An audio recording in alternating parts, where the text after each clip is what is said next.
সুপ্রিয় দর্শক মণ্ডলী, আজকের সংবাদপত্রে আপনাদের সবাইকে স্বাগত জানাচ্ছি। দর্শক মণ্ডলী, আমাদের সঙ্গে রয়েছেন নিরাপত্তা বিশ্লেষক ডক্টর এম সাখাওয়াত হোসেন। স্বাগত ভাই, আপনাকে স্বাগত জানাচ্ছি স্টুডিওতে। ধন্যবাদ। শিরোনাম দেখে নিচ্ছি। দৈনিক ইত্তেফাকের শিরোনাম হচ্ছে নির্ভীক সাংবাদিক তোফাজ্জল হোসেন মানিক মিয়ার মৃত্যুবার্ষিকী আজ, ডোনাল্ড ট্রাম্প দোষী সাব্যস্ত। সমকাল হাজারো কর্মীর সর্বনাশ, IMF-এর ছকে বাজেটের অঙ্ক কষছে সরকার। মানবজমিন ব্যাট জালের বাইরে কে, আমেরিকায় ক্রিকেট বিশ্বকাপ কৌতূহল। আমাদের সময় বাড়তি করের চাপে পড়তেও যাচ্ছে সাধারণ মানুষ। 8 বছরই ফুলে ফেপে উঠে বেনজিরের সম্পদ। যায় যায় দিন, শেষ মুহূর্তে মালয়েশিয়ায় যেতে শ্রমিকদের দৌড়ঝাঁপ, অন্তরালে সক্রিয় মূল হোতারা। কালবেলা বিমানবন্দরে শ্রমিকদের কান্না, 1000 কোটি টাকা লাভ, তবু বাড়ছে পানির দাম। আজকের পত্রিকা স্বপ্ন পড়ল 31,000 কর্মীর, আওয়ামী লীগে অস্বস্তি, নেতারা অবাক বিব্রত। আজিজ বেনজির ও এমপি আজিম ইস্যু। সময়ের আলো, মালয়েশিয়ার শ্রমবাজার বন্ধ, বাজারের আগুন থেকে নিষ্কৃতি পাওয়ার বাজেট চায় সাধারণ মানুষ। খবরের কাগজ, খাদ্য নিরাপত্তাহীনতার শীর্ষ 10-এ বাংলাদেশ, 5.5 লাখ মানুষ পানিবন্দী। আলোকিত বাংলাদেশ, 2.5 বছরে 460 কেজি স্বর্ণ আটক। আন্তর্জাতিক শান্তিরক্ষী দিবসে জাতিসংঘ সদর দপ্তরে পররাষ্ট্রমন্ত্রী।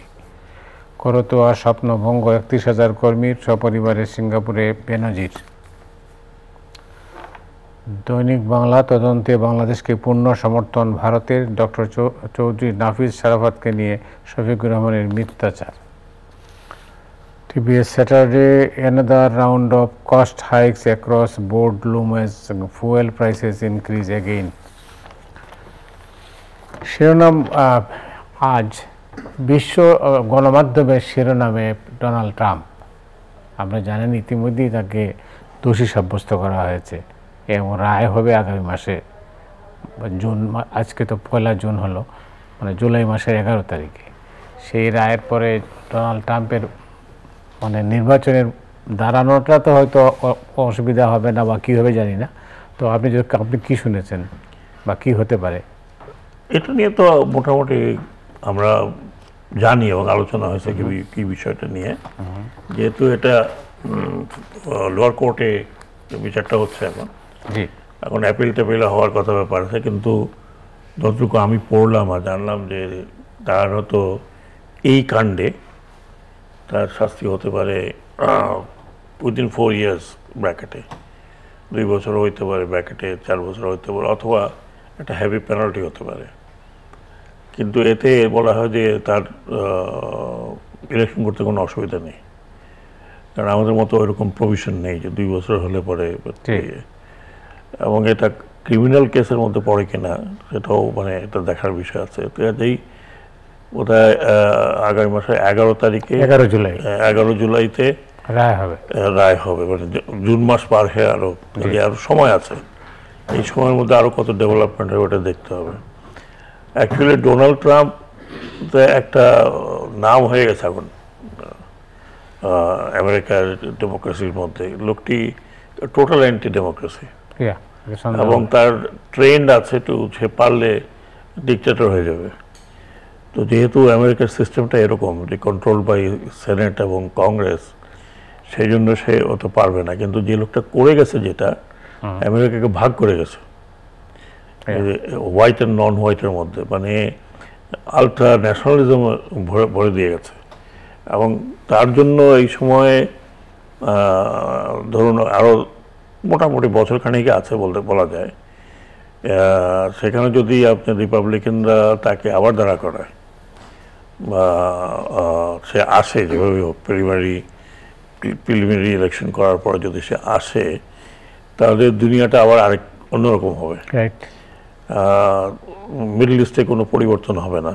তার কারণ আমেরিকাতে প্রেসিডেন্ট যেই হোক, সেনেটে যাই থাকুক, ডেমোক্রেটিক থাকুক, রিপাবলিকান থাকুক, কংগ্রেসের রিপাবলিকান থাকুক, ডেমোক্রেটিক থাকুক, এদের ওই পলিসি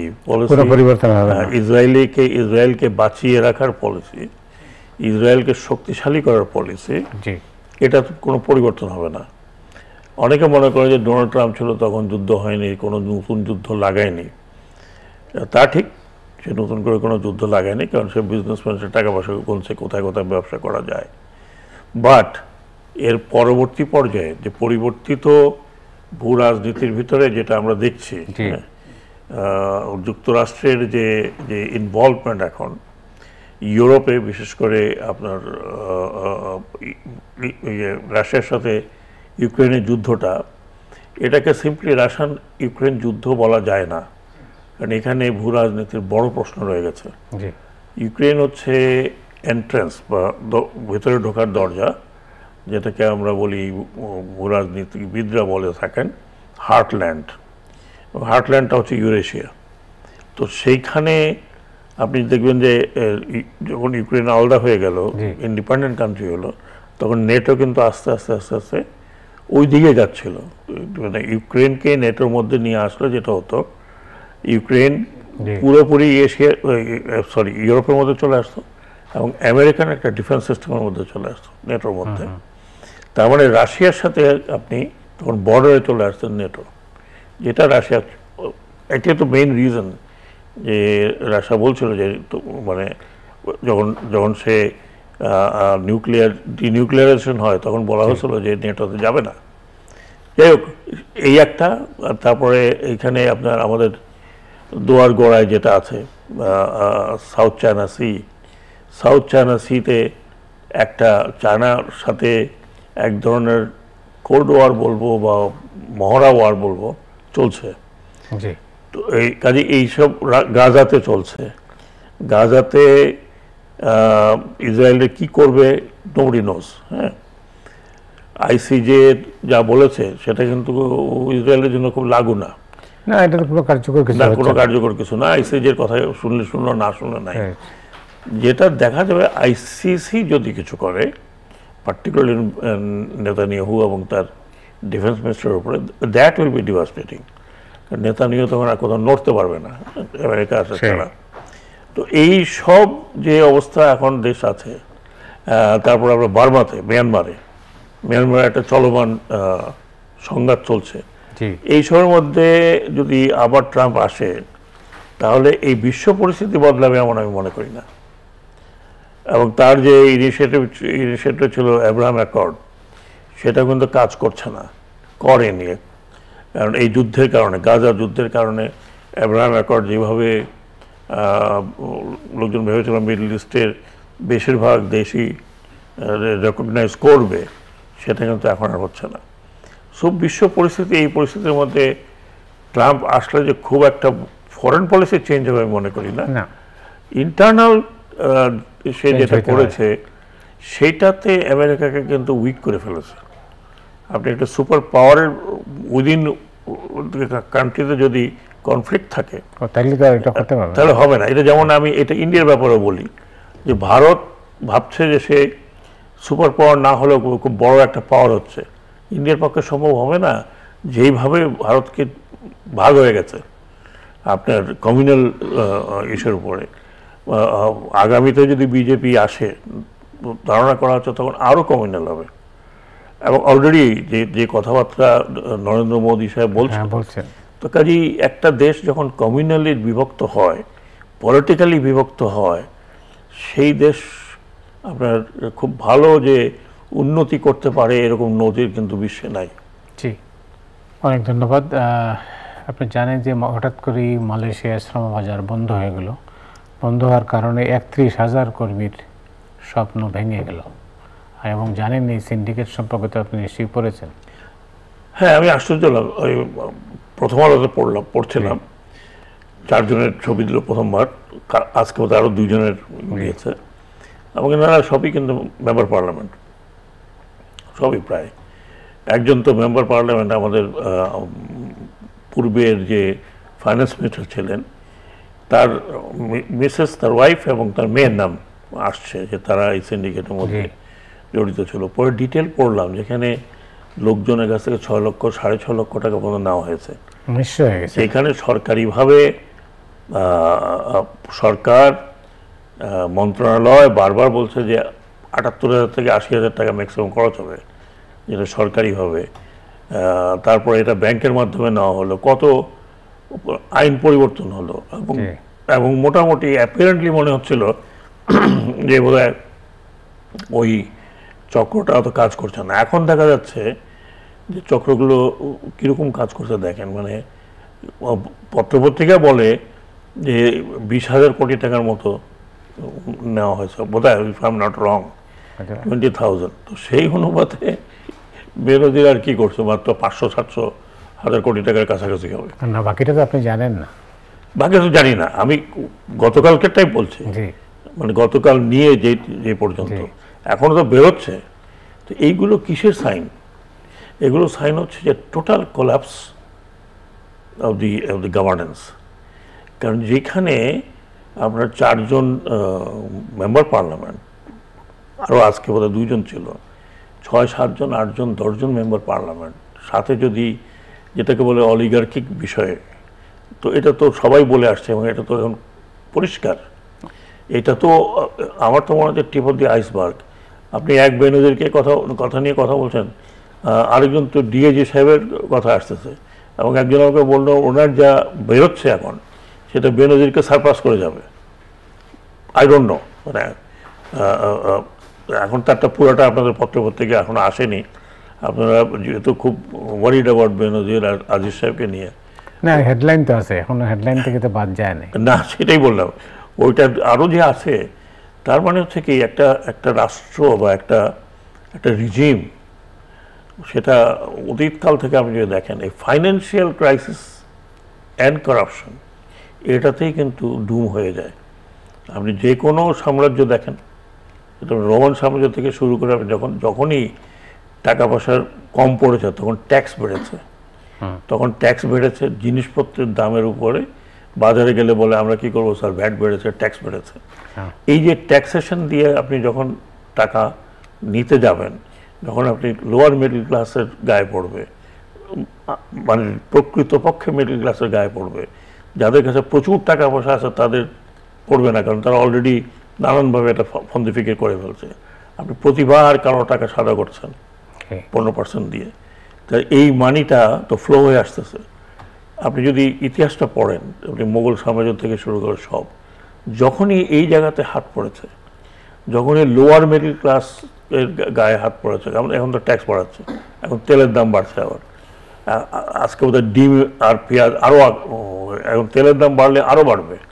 তো এই ফাইন্যান্সিয়াল ম্যানেজমেন্টে এখন বাংলাদেশ খুব ডিপ ক্রাইসিসের মধ্যে আছে।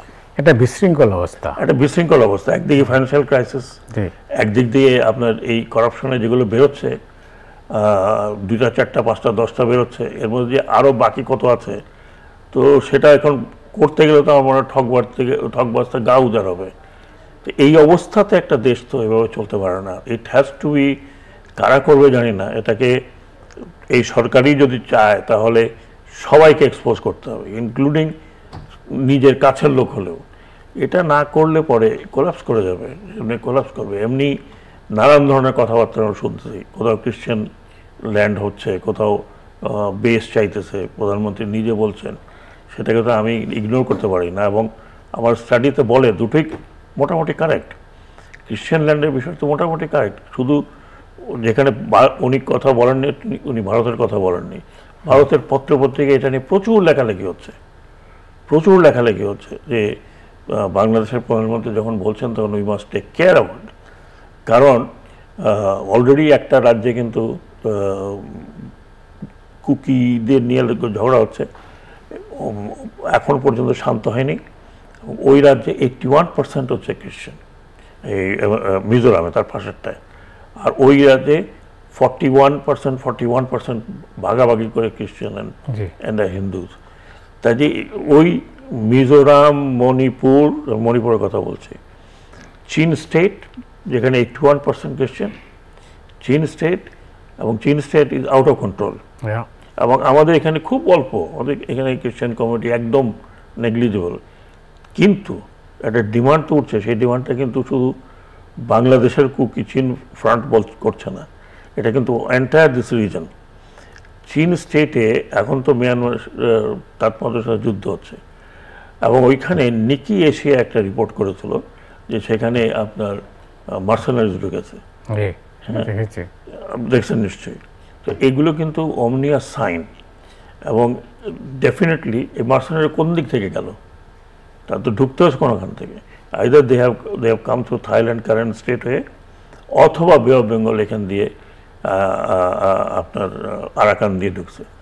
সো উনি যে কথাটা বলছেন একেবারে কথাটা পলিটিক্যাল কথা নয়। কিন্তু এই অবস্থায় আমাদের নিরাপত্তার দিক থেকে আমরা কিন্তু একটা বড় নিরাপত্তার ঝুঁকির মধ্যে আছি একদিক থেকে, ফাইন্যান্সিয়াল প্রবলেমের মধ্যে আছি, আর এন্ডেমিক করাপশনের মধ্যে আছি।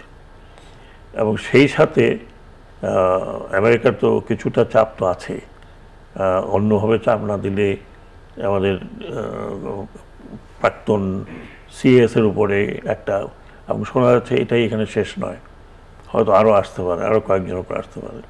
তো সব মিলিয়ে কিন্তু আমরা একটা ইসের মধ্যে আছি, এবং সরকারকে আমি মনে করি যে তা উইদাউট এনি বায়াসনেস যদি এই অবস্থা থেকে বের হতে হয়, প্রথমত ওই কারাপশনটাকে বন্ধ করতে হবে, এবং ফাইন্যান্সিয়াল যে ক্রাইসিসের মধ্যে আমরা আছি, এটা এখন এই বড় বড় প্রজেক্ট ইত্যাদি ইত্যাদি মনে হয় নতুন কোনো প্রজেক্ট না নেওয়া, এবং কিছু প্রজেক্টকে কাটছাট করার দরকার আছে, যেটা একেবারেই এসেনশিয়াল না, সেগুলো কিছু কাটছাট করে। টাকা পাচার হয়ে গেছে, টাকা পাচার হয়ে গেছে, এই টাকা কি এই গভর্নমেন্ট আনতে পারবে কিনা আমার সন্দেহ আছে। আচ্ছা, ইটস নট পসিবল, আনা যাবে না, কারণ এই ক্ষেত্রে কোনো মুভমেন্টও হচ্ছে না। এই যে আমরা এখন বলতেছি যে দুবাইতে 350 জন ধনকুবের সেখানে কিভাবে টাকাটা নিয়ে গেল, এটার জন্য দায়ী কে? এই হুন্ডি হচ্ছে এটার জন্য দায়ী কে? এত টাকা কিভাবে গেল? আপনি যে $1 বের করতে পারেন না, সিঙ্গাপুরেই বা গেল কিভাবে? এখন শোনা যাচ্ছে যে বেনজির সাহেব নাকি পত্রপত্রিকা দেখছি, বিজনেস স্ট্যান্ডার্ড লিখছে উনি সিঙ্গাপুরে গেছেন, কেউ বলছে সিঙ্গাপুরে উনি দুবাই চলে গেছেন। উনি বেরোলেন কিভাবে? টাকাটা উঠালেন কিভাবে? 6 তারিখে মানে দুদকে হাজিরা দিয়েছে, এখন দেখতে হবে যে উনি ফেরেন কিনা। এখন 6 তারিখ না হলে তো বলা যাচ্ছে না, কিন্তু ব্যাংকের থেকে এই ক্ষেত্রে দেখা যায় যে ওনার ব্যাংকে যা টাকা ছিল সব টাকা তিনি তুলে নিয়ে গেছেন, কাগজে যেটা ব্যাংকের থেকে আমি টাকা উঠাতেই পারি, কারণ আপনি দুদকের কাছে ক্রোক করার জন্য। কিন্তু ব্যাংকের টাকা তোলা যাবে না, এটা তো ব্যাংকের টাকা তো তার আগেই তুলেছে, আমরা ওটা বলতে পারি না, ডিটেলগুলো এখন নিলে বোঝা যাবে। তার মানে ক্রোক করার আগেই উনি টাকাটা উঠিয়েছেন, তার আগেই উনি দুদকে ডাকার আগেই উনি চলে গেছেন। তো কেন ওনার বিদেশ যাওয়াটা বন্ধ হলো না? যে আরেকজনের যে বিপ্লব কুমার বোধহয় বন্ধ করে, কেন হলো না? তো এগুলো চলে গেছেন উনি, এখন উনি কি ফিরবেন কিনা উই ডোন্ট নো। যদি না ফেরেন উনি 6 তারিখে, তাহলে দুদক কী করবে? তখন কি হবে? 6 তারিখে, আরেকটা বোধহয় 9 তারিখে না কত তারিখে ওনার মিসেসকে এবং তাদেরকে ডেকেছিল। সো এই সব কিছু মিলিয়ে কেমন যেন মানে একটা ঘোলাটে ব্যাপার। রাইট। এই প্রসঙ্গে আমার একটা জানার মানে অনেকেরই এটা কৌতূহল, যেটা যেহেতু সরকার এভাবে বলা হয়েছে যে জেনারেল আজিজ সাবেক সেনাপ্রধান, ওনার বিচারটা কিভাবে হবে? সেনা আইনে হইতে হবে না বাংলাদেশের প্রচলিত আইনে হবে? উনি রিটায়ার করেছেন 3 বছর হয়ে গেছে। হ্যাঁ, রাইট। যদি তার কোনো কর্মকাণ্ড সেনাবাহিনীর ডিসিপ্লিন নষ্ট, মানে বাহিনীর ব্যক্তিগত না, ডিসিপ্লিন নষ্ট করার মতো হয়, অথবা তিনি দেশের বিরুদ্ধে কোনো কনস্পিরেসির সাথে সেনাবাহিনীকে যুক্ত করে থাকেন, অথবা তিনি কোনো মিউটিনিতে যুক্ত হন না, যুক্ত মানে আপনি মিউটিনি করার যদি তার কি বলে এটাকে, মানে বাংলা কি বলবো, মানে ইনস্টিগেট না করেন, মানে প্ররোচিত না করেন, সেই সব ক্ষেত্রে একজন রিটায়ার্ড অফিসার 10 বছর রিটায়ার হোক না কেন, 30 বছর হোক না কেন, ইফ ইজ ফাউন্ড, তার বিচারও হবে সেনা আইনে, কোর্ট মার্শালে তার বিচার হতে পারে। আর বাকি যেটা আছে, ধরুন বাকি ওনার বিরুদ্ধে মেইনলি বলা হচ্ছে যে গণতান্ত্রিক বিষয়টাকে উনি খর্ব করেছেন, উনি ইলেকশনের সময় কিছু করেছেন, ক্লেপ্টোক্রেসি, তার মানে একটা সমাজ, যে সমাজটা দুর্নীতিগ্রস্ত সমাজে আপনার কর্মকাণ্ড ওটাকে আরও এনহান্স করেছে। তো এটা একটা বড় ধরনের ব্যাখ্যার প্রয়োজন। আর ভাইদের ব্যাপারে বলা আছে যে ভাইদের দিয়ে উনি ইনফ্লুয়েন্স করে ব্যবসা বাণিজ্য করেছেন, আর্মির ভেতরে কন্ট্যাক্ট নিয়েছেন, সেটাও কিন্তু মিনিস্ট্রি অফ ডিফেন্সের। কারণ এমইএস এর যেটা মানে যে কন্ট্রাক্ট আমাদের যারা করে, এই এমইএস কিন্তু আন্ডার মিনিস্ট্রি অফ ডিফেন্স। হ্যাঁ, একটা সেপারেট সংস্থা হিসাবে মিনিস্ট্রি অফ ডিফেন্স এই বাজেটটা অ্যালোকেশন, এই বাজেটটা তারা কন্ট্রোল করে। সেই ক্ষেত্রে মিনিস্ট্রি অফ ডিফেন্স যদি চায় এটা খতিয়ে দেখার জন্য যে কীভাবে কন্ট্রাক্ট, কারণ তারাও ভাসবে, sign by ministry of defence, তাহলে তো দুদকে এই কাজটা করতে পারে। দুদক এই কাজটা মিনিস্ট্রি অফ ডিফেন্সের দ্রুত করতে পারে যে ওনার কোনো ফাইন্যান্সিয়াল ইনভলভমেন্টে উনি বেনিফিটটা নিয়েছেন কিনা, বা ওনার কোনো অন্য কোনো জায়গা জমিন ইত্যাদি ইত্যাদি আছে কিনা, যেটা বলে জ্ঞাত আয় বহির্ভূত যদি কিছু থাকে। সেখানে তো সামরিক বাহিনী আসছে না। সামরিক বাহিনী তো বললাম যে yes, army can try x অফিসারকে, সে যে র্যাঙ্কেরই হোক, যদি তিনি ওই ধরনের যেটা বললাম এক্সেপশনাল কেসগুলোতে যদি তিনি ইনভলভড হন। বাকিটা অনেক সময় হয় যে আপনি যদি ইনকোয়ারি করতে চান অন্যান্য বিষয়, কন্ডাক্টের বিষয়ে, সামরিক বাহিনী ক্যান হেল্প ইউ। যেমন ধরেন যে কথা হচ্ছে যে উনি ইনফ্লুয়েন্স করে কন্ট্রাক্ট পাওয়াই দিয়েছেন, তো সেটা কাগজপত্র তো সামরিক বাহিনী কি বানিয়েছে কি না বানিয়েছে সেগুলো বলতে পারে, সেখানে একটা ইনভেস্টিগেশন করে সম্ভব। বাট বিচার করার এই পরিস্থিতিতে ওনাকে যেই চার্জগুলোতে অন্তত ইউএসএ থেকে যেই দেওয়া হয়েছে সেইটাতে সামরিক বাহিনীর করতে পারে না। এটা তো এটা দায় দায়িত্ব তো সরকারকে নিতে হবে। হ্যাঁ, এবং government has to do it. এটা পরিষ্কার পরিষ্কার। কিছু আমি আবার বলছি সংক্ষেপে, কিছু কিছু ক্ষেত্রে আপনার অবসরপ্রাপ্ত অফিসারদের কোর্ট মার্শাল হতে পারে কিছু কিছু ক্ষেত্রে, বাকিটা রিটায়ারমেন্টে গেলে যাওয়ার পরে। রিটায়ারমেন্টে গেলে এই ক্ষেত্রে উনি শপথ ভঙ্গ করেছেন? উনি মিলিটারি শপথ তো ভঙ্গ করেন নাই। মোরাল তার পিছনে একটা বিষয় হতে পারে, কিন্তু শপথ তো উনি ভঙ্গ করেন নাই। উনি তো সরকারের বিরুদ্ধে কিছু করেন নাই, উনি ডিসিপ্লিন নষ্ট করেন নাই। হ্যাঁ, ওর যা কিছু হচ্ছে তার ব্যক্তিগত। শুধু বলছে যে তিনি ডেমোক্রেটিক প্রসেসকে বাধাগ্রস্ত করেছেন এবং দুর্নীতিগ্রস্ত একটি সমাজ ব্যবস্থার ভিতরে তিনি আরো হেল্প করেছেন এটা বাধাগ্রস্ত করে। তার কারণ আমার যেটা মনে হয় উনি দুইটা ইলেকশনে ইনভলভ ছিলেন। একটা 14 সালে উনি তখন ডিজি বিজিবি, আর একটা হচ্ছে 18 সালে যখন তিনি আর্মি চিফ ছিলেন। এবং 18 সালে উনি কয়েকটা স্টেটমেন্ট দিয়েছেন যেগুলো পলিটিক্যাল স্টেটমেন্ট। আমি মনে করি আর্মি চিফ হিসেবে তার ওই ধরনের স্টেটমেন্ট দেওয়া উচিত ছিল। যদি উনি দিয়েছেন, বেনজির তো অহরহ স্টেটমেন্ট দিয়েছেন, সরাসরি বলছেন যে সরকার থাকতে হবে। উনি পুলিশ হেড আইজি, তো উনি তো আরও বেশি করছেন, এই দুর্নীতি ছাড়াও উনি তো আরও বেশি করছেন। অবশ্য যদিও উনি অলরেডি একটা স্যাংশনের মধ্যে আছেন। এখন এই 7031C ওনার বিরুদ্ধে তো লাগতে পারে এটার ব্যাপারে। এনিওয়ে, সেটা আমেরিকা জানে। তার একদম শেষ পর্যায়ে অল্প সময় হাতে জি একজন এমপি বিদেশে খুন হলেন।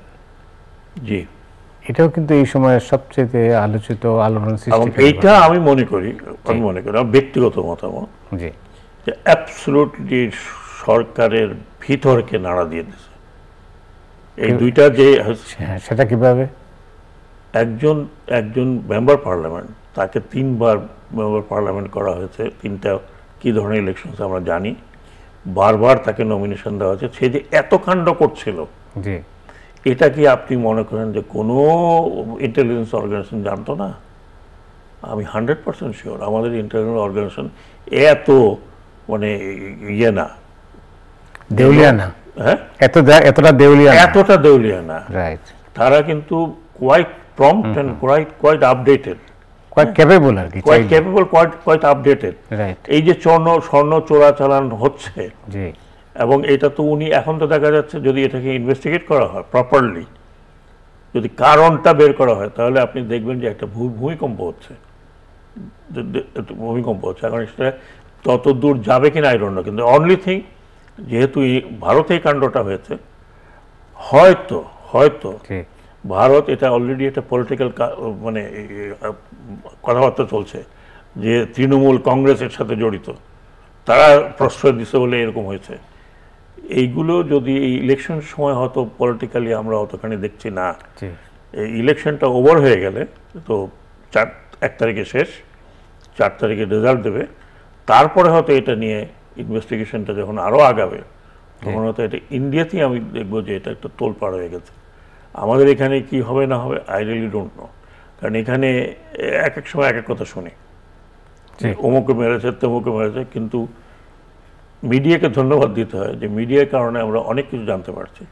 মিডিয়া যদি এত কিছু বের করতে পারে তাহলে I am sure the our intelligence had all this, এই সব ইনফরমেশন তাদের কাছে ছিল। এখন তারা ছিল বা আছে, ছিল সবার জন্যই, সবারই আছে, তাহলে আপনারা পান কোথা থেকে? দেয়ারফর সরকারকে অবহিত করানো হয়েছিল কি হয়নি সেটা আমি জানি না, বাট আপনারা পান থেকে ওই কালের কণ্ঠ করার থেকে পারে এত ডিটেল ব্যানার্জির সম্পর্কে, হ্যাঁ কোথাও না কোথা থেকে না কিছু না কিছু তো আসছে। শেষ করতে হচ্ছে। অনেক ধন্যবাদ আপনাকে। Thank you. দর্শক মণ্ডলী, আজ এ পর্যন্তই। আপনারা সবাই ভালো থাকুন। শুভরাত্রি।